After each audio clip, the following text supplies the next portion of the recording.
Hello friends, स्वागत है आप सबका मेरे यूट्यूब चैनल पे। तो आज हम लोग सी सीरीज का थर्ड वीडियो आगाज कर रहे हैं। तो चलिए शुरू करते हैं। आज का टॉपिक है प्रिंटफ और स्कैनफ फंक्शंस। तो चलिए प्रिंटफ का फर्स्ट पॉइंट देखते हैं। In C programming language, printf function is used to print the character, string, float, integer, octal and hexadecimal values on to the output screen यानी console. चलिए in C programming language में printf function जो है ना use किया जा रहा किस चीज के लिए? प्रिंट करने के लिए। क्या आप क्या प्रिंट कर सकते हैं? Characters, strings, floats, integers, octals and hexadecimal values. ये सब वैल्यूज को प्रिंट कर सकते हैं। कहाँ पे? आउटपुट स्क्रीन पे। यानी आपका जो भी पीसी या लैपटॉप जिस किस पे भी आप आउटपुट यानी आपका प्रोग्राम एग्जीक्यूट कर रहे हैं, तो वो स्क्रीन पे अगर आपको प्रिंट करना है तो प्रिंटफ फंक्शन को यूज करना है। तो चलिए इसका सेकंड पॉइंट देखते हैं। We use function printf with %d format specifier to display the value of an integer variable। Integer variable का फॉर्मेट स्पेसिफायर है %d। printf फंक्शन में जो है %d फॉर्मेट स्पेसिफायर को यूज करते हैं to display the values of an integer variable. Fine. तो चलिए थर्ड पॉइंट देखते हैं। Similarly %c is used to display character, %f for float variable and %s for string variable, %lf for double variable and %x for hexadecimal variable। तो उसी तरह से जिस तरह से हम लोग %d को यूज करके इंटीजर वेरिएबल को डिस्प्ले करते हैं, %c जो है कैरेक्टर को डिस्प्ले करने और %f जो है फ्लोट वेरिएबल को डिस्प्ले करने, %s जो है स्ट्रिंग वेरिएबल को डिस्प्ले करने और %lf जो है डबल वेरिएबल को डिस्प्ले करने और %x जो है हेक्साडेसिमल वेरिएबल को डिस्प्ले करने में काम में आ रहा। ठीक है। तो चलिए इसका फोर्थ पॉइंट देखते हैं। printf function is an inbuilt library function in C programming language which is available in C library by default। printf function जो है ना एक इनबिल्ट लाइब्रेरी फंक्शन है, यानी पहले से ही बना हुआ लाइब्रेरी फंक्शन है जो सी प्रोग्रामिंग लैंग्वेज में ऑलरेडी बिल्ट इन है। Fine. Which is available in C library by default. C library में ऑलरेडी ये प्री डिफाइंड है, आपको अवेलेबल मिल जाएगा। Fine. This function is used this function is declared and its related macros are predefined in stdio.h। यानी ये जो function declare किया और उसके रिलेटेड मैक्रोस जो भी है ऑलरेडी प्री डिफाइंड है stdio.h में, यानी standard input output dot h यानी हेडर। std का मतलब है स्टैंडर्ड, i मतलब इनपुट, o मतलब output dot header. Fine. Which is a header file in C language. अगर आप कोई भी प्रोग्राम में अगर हेडर फाइल इंक्लूड नहीं करोगे तो आपको ना प्रिंटफ फंक्शन यूज कर पाओगे ना आप स्कैनफ फंक्शन यूज कर पाओगे। जो भी प्री डिफाइंड फंक्शंस है जो ऑलरेडी इंक्लूड किए हुए लाइब्रेरीज में, उन कोई भी फंक्शन को यूज नहीं कर पाओगे। जब कभी भी आपको एक प्रोग्राम में वो पर्टिकुलर फंक्शन यूज करना है जो कि प्री डिफाइंड है, तो उसको इंक्लूड करना पड़ेगा। इंक्लूड करने के लिए आपको लाइब्रेरी फंक्शंस के नाम जानने होंगे, वो जो है सेपरेट वीडियो में देखेंगे हम लोग। तो चलिए आज इसका सिंटैक्स देख लेते हैं। Fine. Syntaxes of printf function. Printf function के जो है दो सिंटैक्सेस है। तो चलिए पहला वाला दिखते हैं। Printf bracket open under double quotes any text bracket close semicolon. This syntax जो पहला वाला सिंटैक्स है is used to print this syntax is used to print any simple message. Sorry, ये जो सिंटैक्स है ना यूज कर सकते हैं हम लोग टू प्रिंट एनी मैसेज। कोई भी सिंपल मैसेज को प्रिंट करने के लिए काम में आ जाएगा। फाइन। तो हम लोग एक एग्जाम्पल देखते हैं। प्रिंटफ सब bracket open under quotes subscribe to tune to my channel quotes close bracket close semicolon.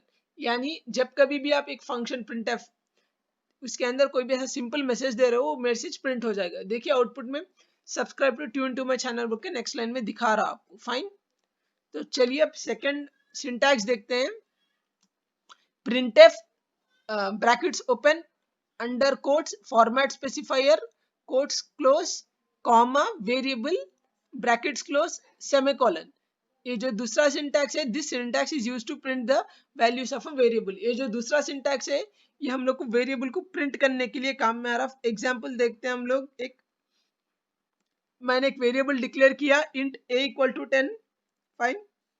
तो मैं प्रिंट कर रहा हूँ printf bracket open under quotes a equal to 10 को तो हम लोग नंबर नहीं लिख सकते, तो हम लोग उसके रिप्लेसमेंट में उसका इंटीजर वैल्यू है तो उसका फॉर्मेट स्पेसिफायर लिख देंगे 10 का फॉर्मेट स्पेसिफायर यानी 10 इंटीजर है तो परसेंटाइल डी हो गया।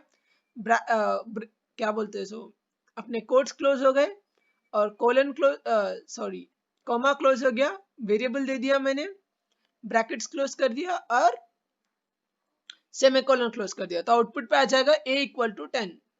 तो चलिए हम लोग अब scanf फंक्शन के बारे में जानते हैं।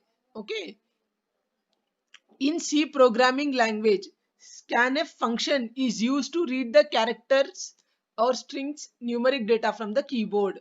C programming language में जब कभी भी आपको वैल्यूज को रीड करना है तो हम लोग scanf फंक्शन यूज करते हैं। scanf फंक्शन जो है कैरेक्टर रीड करने, स्ट्रिंग रीड करने के लिए और न्यूमेरिक डेटा को रीड करने के लिए कीबोर्ड से काम में आता है। फाइन, सेकंड पॉइंट देखते हैं। The format specifier percentile d is used in the scanf statement so that the value entered is received as an integer and percentile s for string। जो format specifier percentile d है ये use हो रहा scanf statement में so that the value entered, जो भी हम लोग वैल्यू एंटर कर रहे हैं वो received as an integer, जो रिसीव हो रहा है इंटीजर के टाइप में। Okay fine, and percentile yes use करेंगे अगर हम लोग कोई भी स्ट्रिंग वैल्यू यूज कर रहे हैं तो फाइन। चलिए थर्ड पॉइंट देखते हैं। Ampersand is used before the variable name in scanf statement as ampersand variable। ampersand एक सिंबल है, एक ऑपरेटर है, एड्रेस ऑपरेटर जो यूज करते हैं हम लोग वेरिएबल नेम के आगे scanf फंक्शन में एज एग्जाम्पल है address variable. Fine, fourth point देखते हैं, आपको एग्जाम्पल जब देखोगे तो अच्छा समझ में आ जाएगा। Third point, scanf function is also an inbuilt library function in C programming language which is available in C library by default। scanf function भी जो है ऑलरेडी प्रीडिफाइंड फंक्शन है जो ऑलरेडी आपको मिल जाएगा, इनबिल्ट लाइब्रेरी फंक्शन है, मिल जाएगा आप लोगों को हेडर फाइल्स में। Fine, this function is declared and its related macros are predefined in stdio.h। यानी दिस फंक्शन जो है ऑलरेडी डिक्लेयर किया हुआ है और उसके रिलेटेड मैक्रोस भी प्री डिफाइंड है in standard input output dot header में आपको मिल जाएंगे। अक्सर लोग इसको stdio.h के बगैर studio.h पढ़ते हैं क्योंकि वो गलत है। stdio.h करेक्ट प्रोनाउंसिएशन है। Fine, which is a header file in C language, जो है एक हेडर फाइल है सी लैंग्वेज में। फाइन, तो चलिए हम लोग इसका पहले सिंटैक्स देखते हैं और एग्जाम्पल देखते हैं।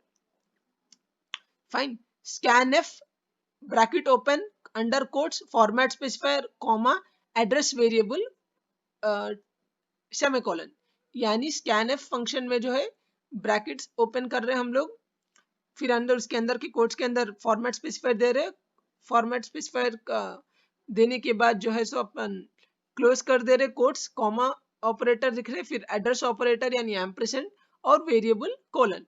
तो चलिए अब जब कभी भी अगर हम लोग को यूजर से इनपुट लेना है, जब कभी भी आप प्रोग्राम लिखते हैं तो आपको अगर यूजर से इनपुट लेना है तो आप इनपुट तो ले लोगे ना, वो इनपुट लेने के लिए आप printf में फंक्शन में लिखोगे एंटर द वैल्यू बोल के फॉर एग्जांपल, तो प्रिंट हो जाएगा enter the value output screen पे कोलन। आप अगर यूजर ने एंटर किया 10 तो आप लोग ने पहले ही एक वेरिएबल क्रिएट किया होगा जिसका नाम है, मान लो कि a है, तो scanf फंक्शन इस तरीके से यूज में होता है अपने। Fine, scanf brackets open percentile D, क्योंकि 10 जो वैल्यू जो है इंट टाइप का है तो परसेंटाइल डी कोट्स बंद कॉमा एड्रेस ए, यानी ये में स्टोर हो जाएगा वैल्यू और एक क्लोज हो जा रहा सेमीकोलन दे देके हम लोग scanf फंक्शन के क्लोज कर दें। आज के लिए बस इतना ही। अगर वीडियो पसंद आए तो लाइक करिए, शेयर करिए और सब्सक्राइब करिए। नोट्स के लिए आप मुझे कांटेक्ट कर सकते हैं मेरे ईमेल आईडी पे bashirofficial2000@gmail.com, और मेरे भाई का एक यूट्यूब चैनल है जिसका लिंक मैं डिस्क्रिप्शन में दे दूंगा, साइबरपंक 2020, उसको जरूर सब्सक्राइब करिए।